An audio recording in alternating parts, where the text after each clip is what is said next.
নমস্কাৰ, আমি মাধৱ চৌধুৰী মহাবিদ্যালয়ৰ ছাত্ৰী। মোৰ নাম ভংগীমা কলিতা। নমস্কাৰ, মোৰ নাম ভাস্বতী দাস। নমস্কাৰ, মোৰ নাম মনোৱাৰা খাতুন। নমস্কাৰ, মোৰ নাম নাৰ্গিছ পাৰভীন।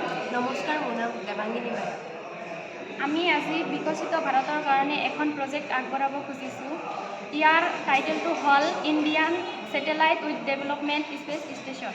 এইটো আমাৰ ভাৰতবৰ্ষৰ কাৰণে বহুত গুৰুত্বপূৰ্ণ হয়, কাৰণ আমাৰ ভাৰতবৰ্ষৰ কাৰণে এনেকুৱা ষ্টেচন আগতে হোৱা নাছিল। গতিকে আমি আমাৰ ভাৰতবৰ্ষৰ কাৰণে নিজাববীয়াকৈ এটা ডিজাইন আগবঢ়াইছোঁ। যদিও ইয়াৰ কাম সম্পূৰ্ণ হোৱা নাই, যিখিনি হৈছে এতিয়া আমি আপোনালোকক দেখুৱাম। আৰু এওঁলোকে ডিজাইনটো দেখাই থকাৰ সময়তে মই আপোনালোকক ইয়াৰ কাৰ্যপ্ৰণালীখিনি বুজাই দিবলৈ বিচাৰিছোঁ। ISS-DSS Indian satellite with development space station. ISS-DSS নামৰ বস্তুটোৰ মুঠ ভৰ আনুমানিকভাৱে 1600 কেজি। ই পৃথিৱীৰ ভূপৃষ্ঠৰ পৰা 7000 কিলোমিটাৰ উচ্চতাত থাকিব।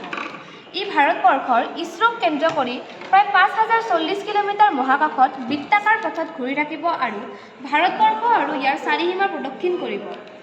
ISS-DSS-ক আমি কৃত্ৰিম উপগ্ৰহৰ লগতে স্পেচ ষ্টেচন বুলিও ক'ব পাৰি, কাৰণ ইয়াত ভাৰতৰ বৈজ্ঞানিকসকলে গৈ ISS-DSS-ত থাকি তাৰ পৰা পৃথিৱীৰ কিছু অংশ যেনে ভাৰত-পাকিস্তানৰ সীমা, জলপথ, সৈন্যবাহিনীৰ সুৰক্ষা বাৰ্তা আদিৰ লগতে বতৰ বিজ্ঞানৰ ওপৰত অধ্যয়ন কৰিব পাৰিব।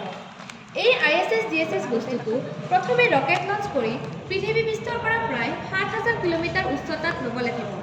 ISS-DSS-ৰ লগত সংযুক্ত হৈ থকা ISS-DSS-এ বস্তুটোৰ 7টা কক্ষপথত ঘূৰাই বস্তুটোক এক নিৰ্দিষ্ট বৃত্তাকাৰ পথত ঘূৰাৰ সুযোগ কৰি দিব, যেনে তলত উল্লেখ কৰা ধৰণে।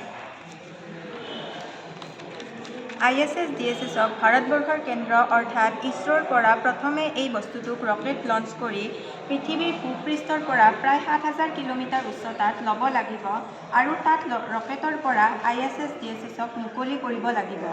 এই বস্তুটোৰ লগত সংযুক্ত হৈ থকা যান্ত্ৰিক বস্তুটোৱে মুকলি হোৱা অৱস্থানৰ পৰা প্ৰায় 5040 কিলোমিটাৰলৈ যাব লাগিব। এই বস্তুটোৱে কেন্দ্ৰৰ পৰা প্ৰায় 390.75 কিলোমিটাৰ পাৰ মিনিট বা 6.5 কিলোমিটাৰ পাৰ ছেকেণ্ড বেগত লৈ যাব। বস্তুটো 5040 কিলোমিটাৰ হোৱাৰ পিছত ই বৃত্তাকাৰ পথত ঘূৰিবলৈ আৰম্ভ কৰিব, যাৰ ব্যাসাৰ্ধ হ'ব 5040 কিলোমিটাৰ। ই ভাৰতক কেন্দ্ৰ কৰি ভাৰতৰ চুবুৰীয়া দেশ ভাৰত-পাকিস্তানৰ সীমা, সাগৰীয় জলপথৰ ভাৰত লক্ষ্য ৰাখিব। এই কৃত্ৰিম উপগ্ৰহ তথা মহাদেশত যান্ত্ৰিক সঁজুলিৰ লগত সংযোগ কৰি ৰাখি ইয়াক পৃথিৱীৰ পৰা অৰ্থাৎ ভাৰতবৰ্ষৰ পৰা নিয়ন্ত্ৰণ কৰিব পাৰি।